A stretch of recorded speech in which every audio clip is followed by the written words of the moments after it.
Hey there. In this video, we're going to do an example with matrix multiplication that shows it really does matter the order of the matrices when you're multiplying. So I have two matrices, A and B, and I'm going to show that A times B is not the same as B times A. Okay, I have two 2x2 matrices. The first one, A, has rows 1, 3, and 3, 2.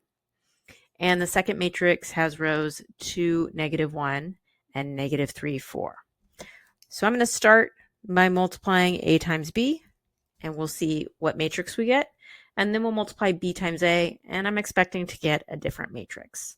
This is a type of proof that we might call a proof by counter example. So I'm disproving a rule by showing one example of where it doesn't work. When we're talking about a rule or a theorem in math, we want it to work all the time. And so if you can come up with an instance where it doesn't work, then you've proven that the rule is not true.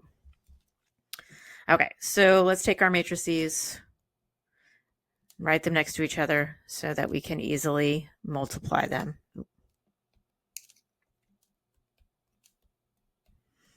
So remember, when we're multiplying matrices, we take the first row of the first matrix and multiply it by the first column of the second matrix to start out.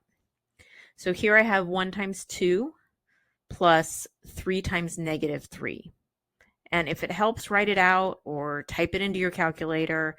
There's nothing worse than just making silly mistakes with arithmetic. So definitely lean on your calculator for this stuff. And so I'm going to write it out just to make it a little easier to see. So I have 1 times 2 plus 3 times -3. Oh, I'm already multiplying. Okay, so that's 2 plus -9, which is going to give me a -7 in my first position. Okay, now I'm going to move to the second column in the second matrix and multiply that by that first row of the first matrix. So here I have 1 times -1 plus 3 times 4. So that's -1 plus 12 gives me 11. And there's the end of my first row. To get the second row, I multiply the second row of the first matrix times each column of the second matrix. So here it's going to be 3 times 2 plus 2 times -3. So that's 6 and -6, so I get 0 for that first column on the second row.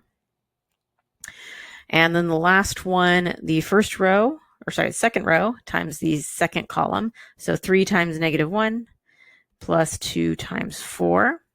So that is -3 plus 8, which gives me 5. Okay, so I've got my first matrix. Now I'm going to take and reverse the order of the matrices and see if I get something different. So it's going to be B first. So I've got 2, -1, -3, 4 in my first matrix, and then 1, 3, 3, 2 in the second matrix. And we'll multiply. So the first row times the first column, 2 times 1 plus -1 times 3. So I get 2 minus 3, which is -1.